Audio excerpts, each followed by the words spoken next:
Hello and welcome. To the Delusional Boyfriend Book Club, where if shipping One Piece characters is wrong, I don't want to be right. I'm Courtney, And I'm Wolf. and we are going through every week and reading one volume of One Piece and reviewing it here, choosing our delusional boyfriends. And I really hope that you guys are enjoying the journey so far. This week we are covering volume 4.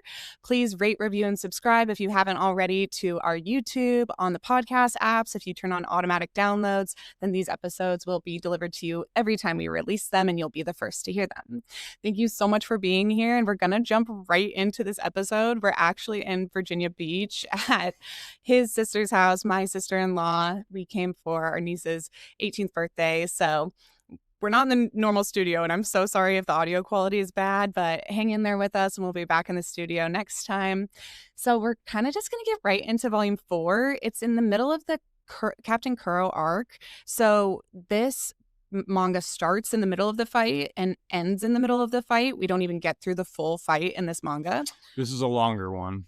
The fight is a long fight. And we're still meeting characters, and at this point we're focusing a lot on Usopp, who is going to be joining the crew. So I'm going to let Wolfgang go through a little bit the summary, and we'll try to hit all of the things chronologically, but forgive us if we jump around a little bit, because all of our characters are spread about this beach and we have this fight ongoing and they're all kind of in different areas. So Wolfgang, take us from where we left off in volume 3. Sure, and this is just a speed run summary. So the way that this one starts off is with Usopp going to Kaya's house to tell her that Captain Kuryu is a bad guy. If you remember from the last one, Luffy and Usopp were on a cliff and they were listening to Captain Kuryu's plans. I thought it was Kuro. Is it Kuro? It is Kuro. I'm so Kuro. sorry.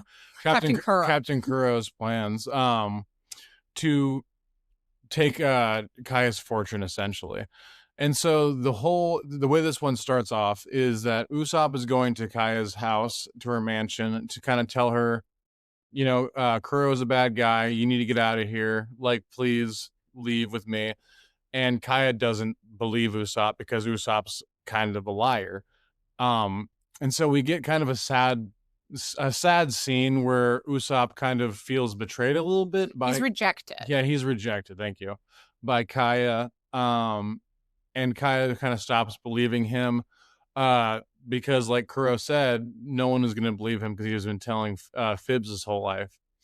So Usopp essentially runs to the village to kind of, again, try to tell somebody and hopefully have somebody believe him that these pirates are coming. The entire village does not believe him. And the only people that do believe him and want to help him are Luffy and the crew.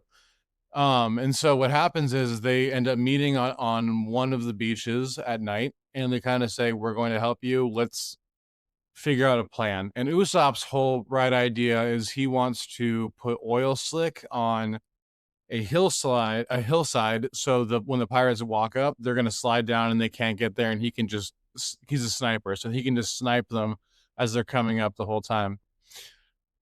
Usopp isn't the smartest guy in the shed. Or that's not really the way to say that, but it doesn't matter. He's not the sharpest tool in the shed. Thank you. Just like me. And Luffy is stupid too. And Luffy is not being as useful as possible. And when Usopp tells them to oil up the beach, he doesn't tell them which beach. So they oil up the wrong beach. He oils up the southern beach, and actually the pirates are on the north beach. And now they have to get through their own oil spill in order to get to the North Beach. So there's this whole like Looney Tunes situation where Zoro is slipping and sliding, and Nami like grabs him and kind of yanks him down so she can get past the oil spill. She uses him as a ladder, essentially, or like a plank across a bridge. And so then Zoro's just stuck. Our best fighter is stuck on the wrong side of this island. And Luffy has no sense of direction, and so Usopp goes, "Hey, it's north. Let's like run north, and you're gonna make it to the beach." Luffy runs around pretty much the entire island. So what happens is that Usopp is the first one to the other beach, and he's a coward whose legs are shaking. And so he confronts the pirates first and doesn't do a good job. He gets his ass whooped. The pirates are pretty much just going right past him for the most part. And he grabs the lead one and says, please don't hurt the village. Like, I'm here to stop you. They're pretty much about to kill him. Nami shows out of nowhere. She's the second crew member to show up, and she tries to stop them as well. Doesn't do a good job because she's not the most powerful. Her and Usopp are not the fighters of the crew, and so they don't do the best job. But And if nobody else is around, they're going to step up to the plate and do their absolutely, best. yeah. And they did step up and try to do their best. But Usopp was shot when he was running away from Kaya's house, so he's bleeding out. Nami is just like, ran uphill in an oil slick, so she's tired. All she has is like her staff to beat people with. Meanwhile, our villains have like superpowers, so they're two people fighting off the new invaders to the beach. And you get the second in command, Django. Django. The D is silent. Okay. Anyway, you get Django and the rest of the crew kind of there. And what happens is that he tells them, go right past him. We got to get there. Luffy and Zoro eventually show up. They beat up this entire crew. And Django is a hypnotist. So he pretty much makes it so he tells his crew, you guys are going to be healed, you're going to be more powerful, and it works. But like zombies, they come back from being totally beat up and they're back ready to fight, just completely renewed. But Luffy, everyone else in the crew kind of understands what a hypnotist is, but not Luffy. And so Luffy ends up getting hypnotized as well, and he's also renewed and stronger than ever.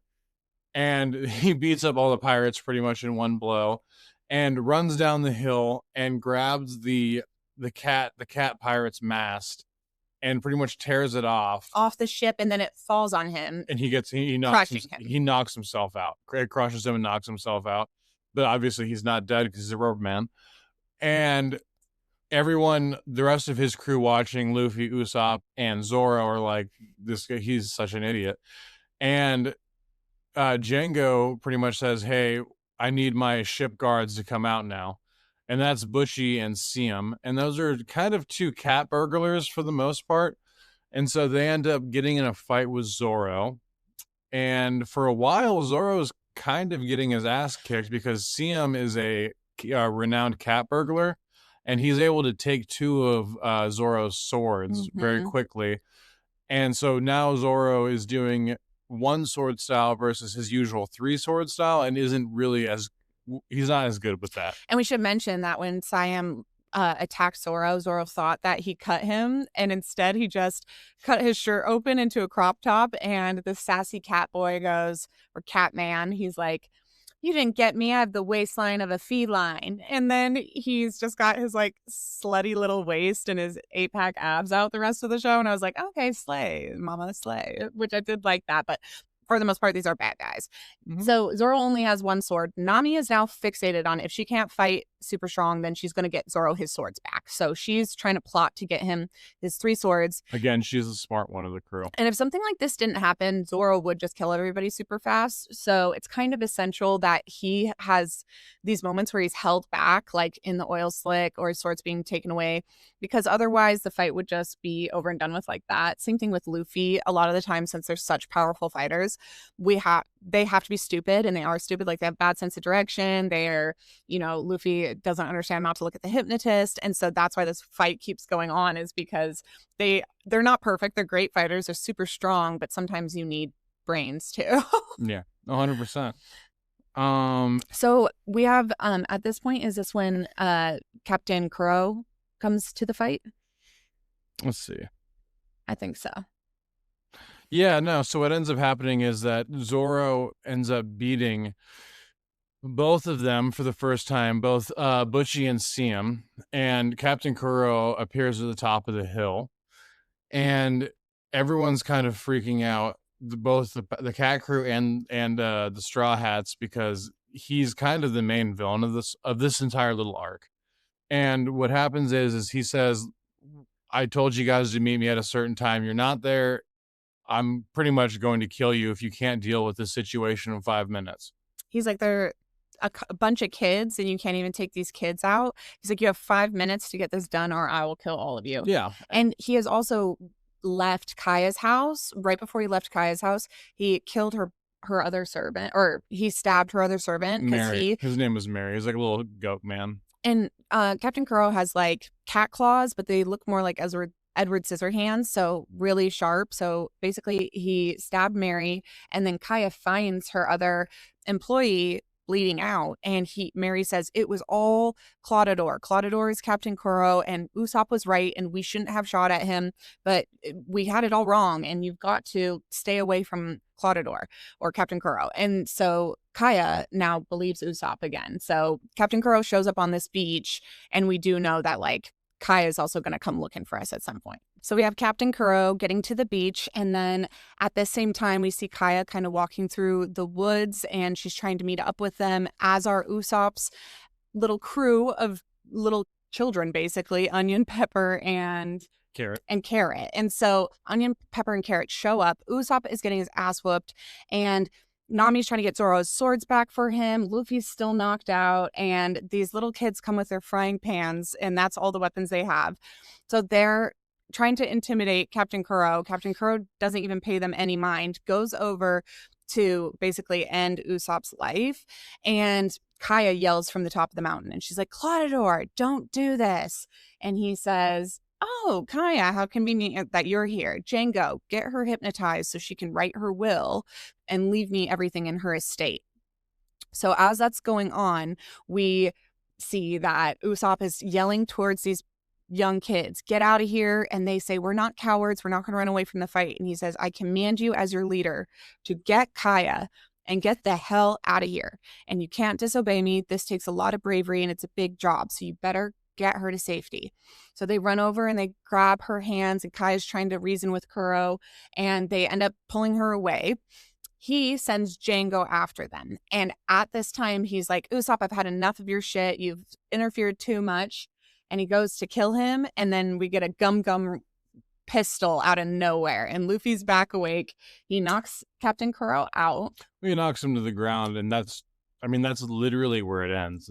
There's not the ending of it. The ending line is them saying, let's do this. And so like you literally get half of a battle in this one. It's not a very long, it's a long manga, but it's like what happens is not very much. It's just fighting. It's all action in this one. So Kaya is like running through the forest. Django's going after them. We have the crew from Kuro basically all knocked out. So it's looking like it's going to be a one-on-one battle between Luffy and Kuro. Yeah, one of my favorite things that they don't do anymore in One Piece in the current one is like they knock out the crew pretty early, and then the crew will be knocked out laying there listening to the whole battle going on while their captain's fighting, and they're like, it's the same thing with the buggy fight where they're pretending to be knocked out and they're listening like, should we get up and help? And they're like, dude, no, we're gonna get killed if we get up and help. These guys have powers, we have nothing.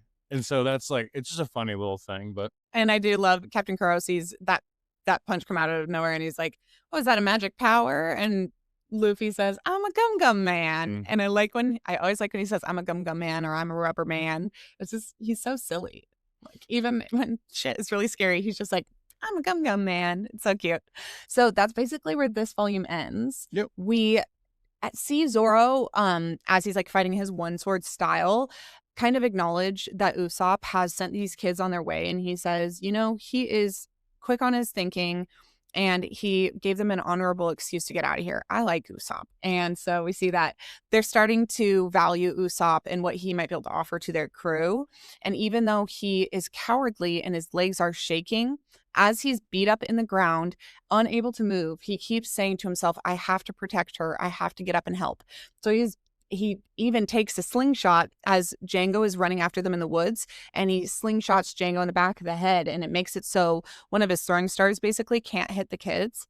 So even when Usopp is down and weak and dying and scared, he will protect people regardless of all of that. And he'll always give it his best even when he can barely move. So very respectable for Usopp here. He's a good man. And definitely Zoro recognizes that. Also, Zoro has a moment where he kind of yells at Nami. He's like, I'm gonna kill you. And then as he meets back up with the crew, she was like, I had to do it. And it's quite funny because we're starting to also get their like friendship dynamics between each one, which is really, I think, what this is all about, is kind of the different friends we have, the friends we made along the way. Yes, the friends we made along the way. And everybody is so different, has different sense of humor, different strengths, different weaknesses. And it's fun to get to know them because we're going to be with them for years to come. So I really liked the action in this episode. It took me longer to read than usual because I usually like more moving forward of the plot when we're in the boat and we're headed towards new islands. That kind of stuff You is you fascinating to me. enjoy a good story versus combat, which is fine. And slice of life, the thing about One Piece is there is a lot of slice of life Yep. where we're just on the boat, eating food, drinking drinks,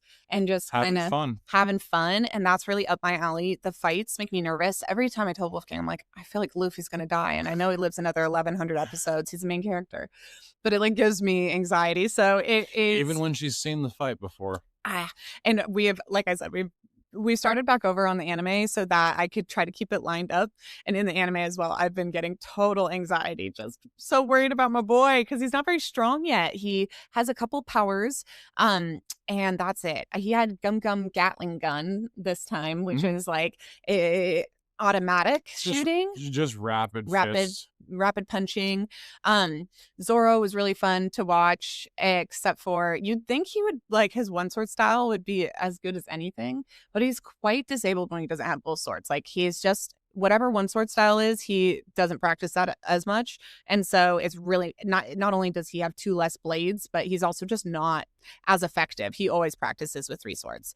So it was interesting to see them at this like immature state in their powers and in their strengths, because they definitely have to get stronger if they're going to fight and they're going to have to get a little smarty. These boys need to be a little smarter. Like they're so incompetent sometimes. Yeah, I mean, Zoro and Luffy are just kind of the go head on, always attack first, ask questions later. And then it's funny because Usopp and Nami and some other characters down the line in the crew that we'll meet are more of the strategists of the crew. Like you don't have to be the best fighter on the crew to be part of the crew, but you have to offer something at least. And like what they offer is their smarts when it comes to different like strategies in battle. They're very clever. And Yeah. so that cleverness comes in handy. And like Usopp with his lies and his storytellings to get them out of situations. And then Nami, she first of all can read men really well and can play the situation really well. So when she helps Zoro get his swords back, it's because she's watching the fight play out and looking for that opening where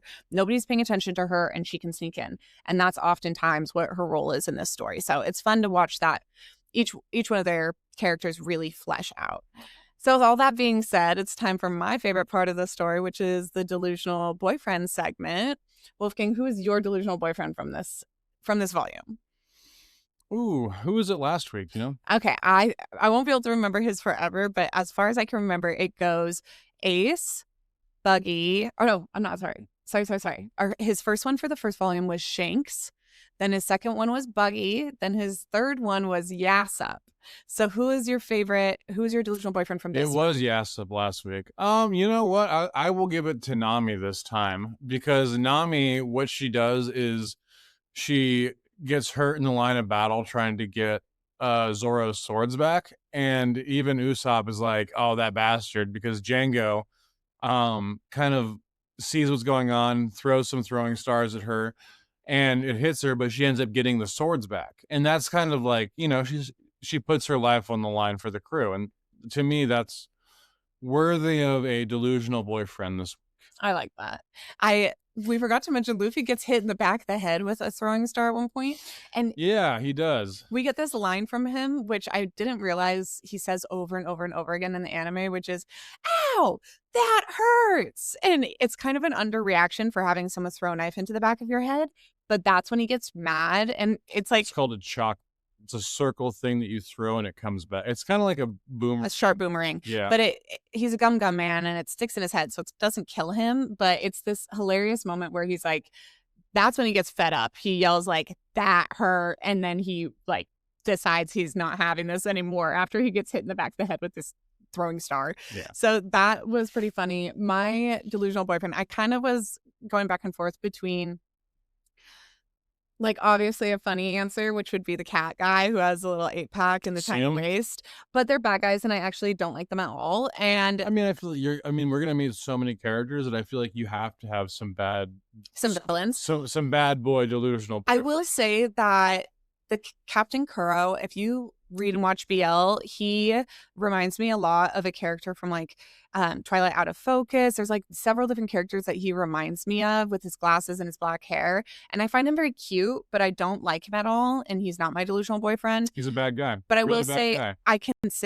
did consider him just based off of looks. He was almost my delusional boyfriend, to be fair. Because he is really hot. Yeah, He's good looking. He's a good looking guy, but also, you know, he's not a nice guy. And so that's, I don't know. It's nice to get a character that has a little bit more complications and also like as a delusional boyfriend with those scissor hands, like he wouldn't be doing any hand stuff like off the table, absolutely off the table. So no, he can't be my delusional boyfriend either. And really, it was quite obvious from the beginning who my delusional boyfriend was going to be. It's just kind of crazy that it's Usopp again. It's 2 volumes in a row, Usopp. Really? Yes. Okay. Yeah. Why is he your delusional boyfriend this week? Because even when he's down, almost dead in the ground, he gets that slingshot up and he keeps fighting. And he was the one, he got shot for Kaya at her house and he kept running. And he got those kids to safety. He actually protected everybody in this fight, protected the entire village. His stories are one reason we're in this predicament, but he is trying to do what he can to like rectify his dishonesty in the past and not let that define him and have people see him as a kind of hero, even though he's brave. And he does, even with his legs wobbling, he still stands up for the people he believes in.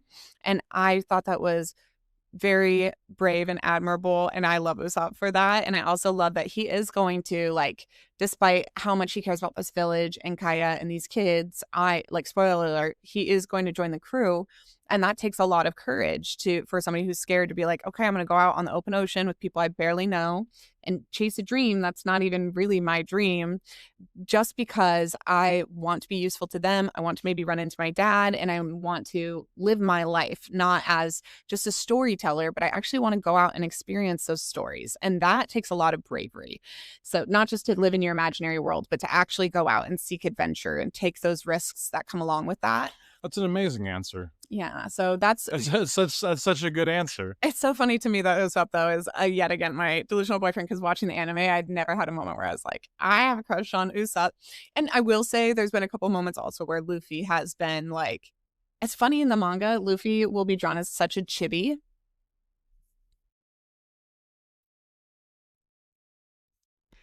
We're actually just going to let this go without the lights. The light died, my bad. Oh, is that? I was like, that's what happened. What happened? That's what happened. Hold on, there might be this plug in right here. What is the light?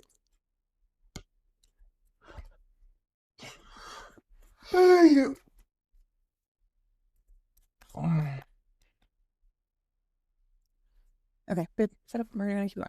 Sorry that the light turned off. Okay, so that's my delusional boyfriend. I was just saying it's funny that Luffy, basically, sometimes he's drawn like very immature and silly looking, and then other times he like buffs up and you get a lot of like muscle, which is fun. So who knows? I'm waiting for the day that Luffy becomes my delusional boyfriend, because I felt like I never understood why people love that character so much. And as we're getting into these volumes, I'm like, no, and he's flexing. He's like strong. I feel like Luffy is your constant delusional boyfriend for everybody. Yeah, but like it's also kind of a cop-out answer when you end. It's like saying, who's your favorite character in One Piece? Oh, it's Luffy. Well, I mean, he's the main character you follow every single time. He's the best character. He's one of our favorite characters. But it's a cop-out answer, if that makes sense. Unless he does something really spectacular in that episode and he was the big hero. He's always the hero in the episode. But if he does something special, then I do still think it's not like a cop-out, because you're like, no, he was hot in this episode and he did everything he was supposed to do. He didn't get hypnotized. He wasn't acting like a dumbass. No, I can't wait for him to be your delusional boyfriend then. Because, I mean, it'll come up, and especially more in the slice of life like episodes. Like, I think he's going to be... I think I know where he's going to be your delusional boyfriend first, and that's going to be coming up here pretty soon. Yay, I'm kind of done with the Kuro arc, so like I'm ready to move on for sure. And I know who we meet after this as far as crew members, and I'm really excited to meet that person.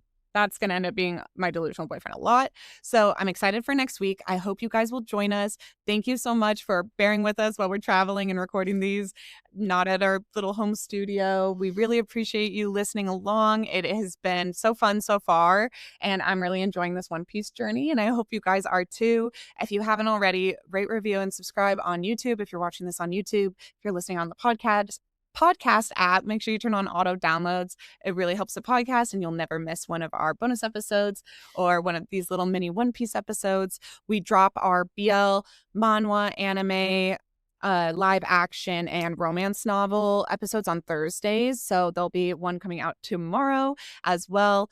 And Wolfgang is featured with me on that. It's the BL live action My Beautiful Man. Oh, that was a fun one. It was really fun. So if you are just listening along for the One Piece episodes, maybe check out our other episodes too. They're pretty fun, and maybe they'll give you some reading recommendations you haven't considered yet, or watch recommendations, because we do go over a live action and an anime.